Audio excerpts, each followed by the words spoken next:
बिस्मिल्लाहिर्रहमानिर्रहीम। बच्चों कैसे हैं आप लोग? Welcome to my channel. आज हम एफएससी पार्ट 1 चैप्टर नंबर 3 जो ऑनलाइन क्लासेस चल रही हैं उसका हम स्मार्ट सिलेबस के मुताबिक आज जो हमारा लेक्चर है दैट इज़ लेक्चर नंबर 5।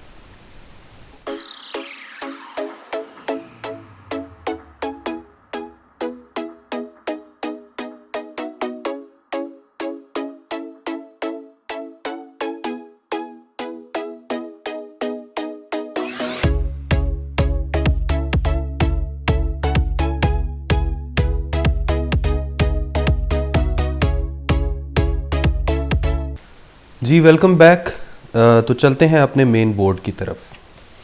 जी तो सामने आपको बोर्ड नज़र आ रहा है जिस पर टॉपिक है। आज हमारा जो टॉपिक है वो है force due to water flow.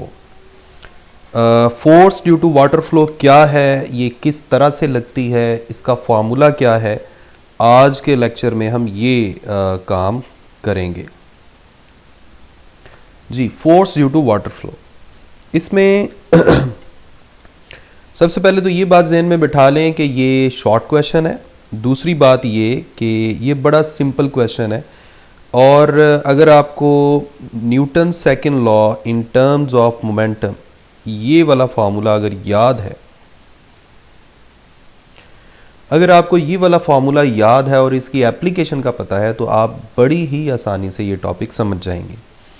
तो अपने टॉपिक को थोड़ा सा आगे बढ़ाते हैं। फ़र्ज़ करें आपके पास सामने एक वॉल है, ठीक है जी, ये है फ़र्ज़ करें एक वॉल। अब पानी जो है वो दूसरी तरफ से आ रहा है, यानी फ़र्ज़ करें इस तरफ से पानी आ रहा है, ये ठीक है जी। अब जाहिर बात है जब पानी, हम जानते हैं पानी किसी भी चीज़ से जब टकराता है तो उसके ऊपर एक फ़ोर्स लगाता है। इसकी प्रैक्टिकल एग्जांपल क्या है, जब फ्लड आता है तो फ्लड के साथ साथ बहुत सारी हैवी चीज़ें भी उसके साथ आ रही होती हैं। तो वो क्यों आ रही होती हैं? क्योंकि पानी जब फ्लो करता है तो अपने साथ अपने रास्ते में आने वाली जितनी भी ऑब्जेक्ट्स हैं उन पर फोर्स लगाता है और उसकी इतनी ज़्यादा फोर्स होती है कि वो उन चीज़ों को उखाड़ फेंकता है और अपने साथ साथ लिए चलता है। तो आज हम ऐसी ही एक फ़ोर्स की बात करेंगे जिसमें हम फ़र्ज़ करेंगे कि हमारे पास एक एग्ज़ाम्पल है जी, एक वाटर की ख़ास क्वांटिटी है जो किसी वॉल के ऊपर आकर 90 के एंगल पर लगती है। फ़र्ज़ करें पानी का जितना मैस मैं कंसिडर कर रहा हूँ उसको मैं m का नाम दे देता हूँ, ठीक है। अब फ़र्ज़ करें कि ये पानी किसी इनिशियल वेलोसिटी से आ रहा था और मैंने इस इनिशियल वेलोसिटी को v का नाम दे दिया और जब ये दीवार के साथ आकर टकराया तो फ़र्ज़ करें कि इसकी फाइनल वेलोसिटी क्या हो गई, 0। अब जब दीवार के साथ ये आके टकराया तो इसने वॉल के ऊपर एक फोर्स लगाई, इसे मैं F का नाम दे देता हूँ, ठीक है। और इस फोर्स को मैं एक्शन की फोर्स कह सकता हूँ।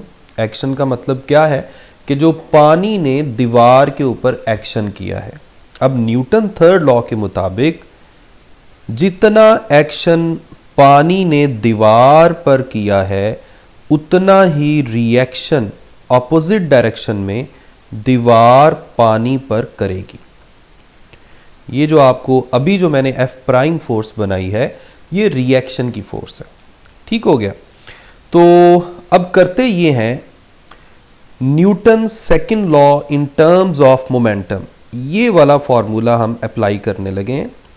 Delta P divided by delta T applied force is equal to delta P divided by delta T।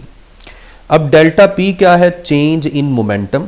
Delta T क्या है, जितने टाइम में ये सारा कुछ हुआ है। और F क्या है, अप्लाइड फोर्स। सबसे पहले आप मुझे ये बताएं कि पानी पर जो फोर्स लगी है वो कौन सी फोर्स है, जो दीवार ने लगाई है। यानी अगर मैं अप्लाइड फोर्स ऑन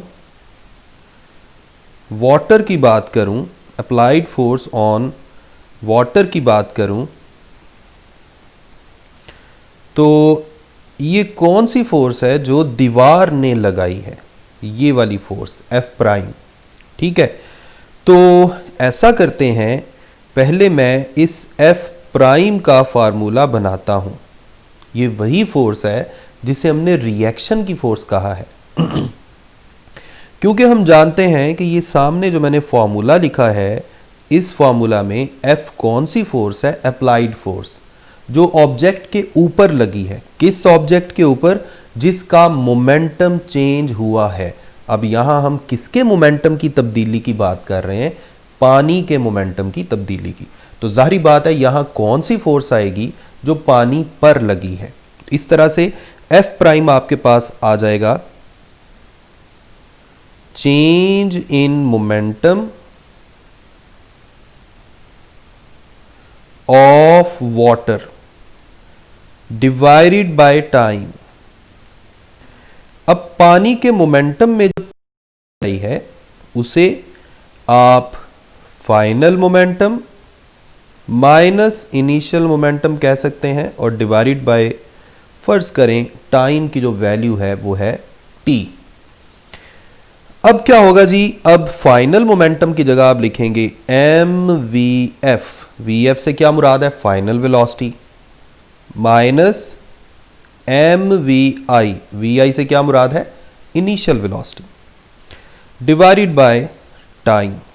अब थोड़ी देर पहले हमने लिखा था कि इनिशियल वेलोसिटी फर्ज करें v है, और फाइनल वेलोसिटी यानी पानी जब दीवार के साथ टकराता है तो उसकी वेलोसिटी फर्ज करें कितनी हो जाती है? 0। अच्छा, हमेशा ऐसा नहीं होगा। ऐसा नहीं है कि जब भी वो किसी इस तरह के ऑब्जेक्ट के साथ टकराएगा तो हमेशा उसकी वेलोसिटी 0 हो जाएगी। 0 कब होगी? जब दीवार सॉलिड है और वो मूव नहीं कर सकती और पानी 90 के एंगल पर आकर टकराया है, फिर 0 हो सकती है। लेकिन अगर कोई ऐसी सिचुएशन है कि पानी का सैलाब आ रहा है और उसके रास्ते में बहुत सारे ऑब्जेक्ट्स पड़े हैं, तो पानी तो उनको अपने साथ ही लिए जाता है। यानी पानी की तब फाइनल वेलोसिटी 0 नहीं होती, कम हो जाती है बट 0 नहीं होती। ओके जी, तो फाइनल वेलोसिटी यहां पर आपने 0 कर दी। अब क्या होगा? इसकी जगह आ जाएगा 0, एम वी आई की जगह हम v लिख लेते हैं, डिवाइडेड बाय टाइम। तो इस तरह से अगर आप देखें तो आपके पास जो पानी के ऊपर लगने वाली फोर्स है, यानी दीवार ने जो फोर्स लगाई है, वो आ जाएगी minus M V divided by time. This is the relation 1। इसे आप इक्वेशन नंबर 1 कह दें। तो अभी हमने पानी पर लगने वाली फोर्स बताई है। अब हम बात करेंगे न्यूटन के थर्ड लॉ की, थर्ड लॉ ऑफ मोशन। जब आप थर्ड लॉ ऑफ मोशन की बात करेंगे तो थर्ड लॉ ऑफ मोशन क्या कहता है कि एक्शन और रिएक्शन की जो फोर्सेस हैं ये हमेशा सेम मैग्नीट्यूड में होती हैं, बस डायरेक्शन ऑपोजिट होती है। और डायरेक्शन ऑपोजिट को शो करने के लिए हमने यहाँ पर एक नेगेटिव साइन यूज़ किया है। अब आप देखें, मैंने एक्शन किसे कहा था? पानी की फोर्स को। रिएक्शन किसे कहा था मैंने? पानी पर लगने वाली फोर्स को। तो अब हम ऐसा करते हैं, एक्शन की फोर्स की जगह आ जाएगा F, रिएक्शन की फोर्स की जगह आ जाएगा F प्राइम। F प्राइम कौन सी फोर्स है? जो पानी पर लगी है, यानी जो दीवार ने लगाई है। अब आप क्या करेंगे? आप F प्राइम की जगह ये वैल्यू पुट कर दें जो अभी अभी हमने फार्मूला की शक्ल में बनाई है। तो आपके पास F का फार्मूला बन जाएगा माइनस, ब्रैकेट के अंदर minus M V divided by T. अब ये नेगेटिव नेगेटिव जो हैं ये पॉजिटिव हो जाएंगे और आपके पास फॉर्मूला जो है ये प्लस की फॉर्म में इस तरह से आ जाएगा। Now this is the force due to water flow, force on water, force by water. This is force by water. ठीक हो गया? ये पानी ने जो फोर्स लगाई है ये वो वाली फोर्स है। मैं आपको एक नज़र ये सारी डेरिवेशन बता देता हूं जो हमने यहां पर की है। एक छोटी सी आप डायग्राम बना सकते हैं इस तरह से, फिर आप न्यूटन के second law in terms of momentum से स्टार्ट लेंगे। सबसे पहले आप फोर्स ऑन वाटर फाइंड करेंगे, उसके बाद आप फोर्स बाय वाटर फाइंड कर लेंगे इस तरह से। टॉपिक में कुछ थोड़ी बहुत थ्योरी भी लिखनी चाहिए, जैसे ये बुक की मैं आपको स्क्रीन के मैं दिखा रहा हूँ। तो सबसे पहले आपने थोड़ा सा डायग्राम का आइडिया देना है और उसके बाद आपने डेरिवेशन को स्टार्ट करना है। जब तक आप डायग्राम को अल्फाज में बयान नहीं करेंगे तब तक एग्जामिनर आपको पूरे नंबर नहीं देगा, वो कुछ नंबर काट सकता है। ठीक है जी, तो इसलिए you should be careful about that. Okay जी, तो अब इसमें हम फार्मूला को थोड़ा सा डिस्कस कर लेते हैं। ज़रा गौर करें, इसमें m/t ये क्या चीज़ है? इस रेशो को हम बोल सकते हैं mass flow per unit time, यानी कितना पानी का मैस गिवन टाइम में फ्लो करके आगे जा रहा है। इसलिए इसे हम फ्लो रेट भी कह सकते हैं, फ्लो रेट। और ये v क्या चीज़ है? ये है इनिशियल वेलोसिटी। ये इनिशियल वेलोसिटी है। अब गौर करें, हमने डेरिवेशन जब स्टार्ट की फाइनल में से इनिशियल को माइनस किया था। फाइनल चूंकि जीरो था इसलिए फाइनल हमें यहां कहीं नजर नहीं आ रहा, लेकिन अगर फाइनल जीरो ना होता तो फिर क्या होना था? ठीक है, फर्ज करें, अब मैं आपको एक सिचुएशन देता हूं। सिचुएशन ये है जी कि फर्ज करें पानी की इनिशियल वेलोसिटी थी vi, फाइनल वेलोसिटी हो गई vf। टकराते हुए वेलोसिटी में जो तब्दीली आई उसके दौरान जो टाइम लगा वो है फर्ज करें t। तो पानी ने जो फोर्स लगाई उसका फॉर्मूला क्या होगा? एक तो आपने लिख दिया m/t फ्लो रेट, तो इसके साथ मल्टीप्लाई करेंगे इनिशियल माइनस फाइनल वेलोसिटी। ये आपके पास जनरल फॉर्मूला बनेगा। ठीक है, अब चूंकि यहां पर फाइनल वेलोसिटी जीरो थी तो इसलिए फाइनल की जगह जीरो आ गया। अब आप ये सोच रहे होंगे कि सर हमने तो फाइनल में से इनिशियल माइनस किया था, लेकिन फाइनल फार्मूला में मैं इनिशियल में से फाइनल को क्यों माइनस कर रहा हूं? इसकी वजह यह है कि आप गौर करें, पहले जो आंसर में आया था, फिर जब आपने एक्शन और रिएक्शन वाली सिचुएशन यूज की तो नेगेटिव नेगेटिव पॉजिटिव हो गए।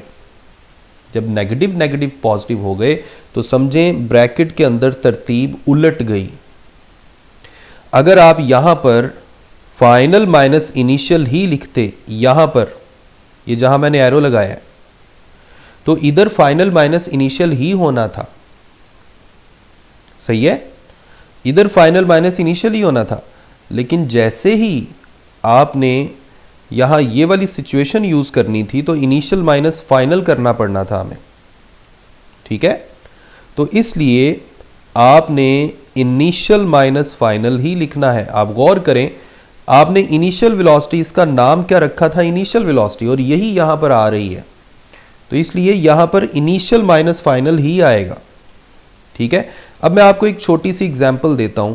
फर्ज करें आपसे ये कहा जाए कि चलें वो एग्जांपल हम थोड़ा करते हैं इधर जी। फर्ज करें कि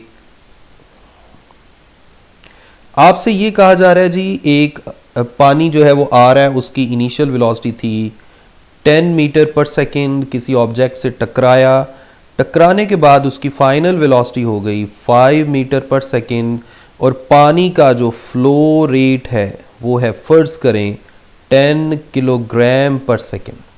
फ्लो रेट का यही फॉर्मूला होगा ना, किलोग्राम पर सेकेंड। तो वो आपसे कह रहा है जी पानी की वजह से रास्ते में आने वाले ऑब्जेक्ट के ऊपर कितनी फोर्स लगी। तो आप सिंपली क्या करेंगे, इसका जनरल फार्मूला लिखेंगे m/t vi minus V F.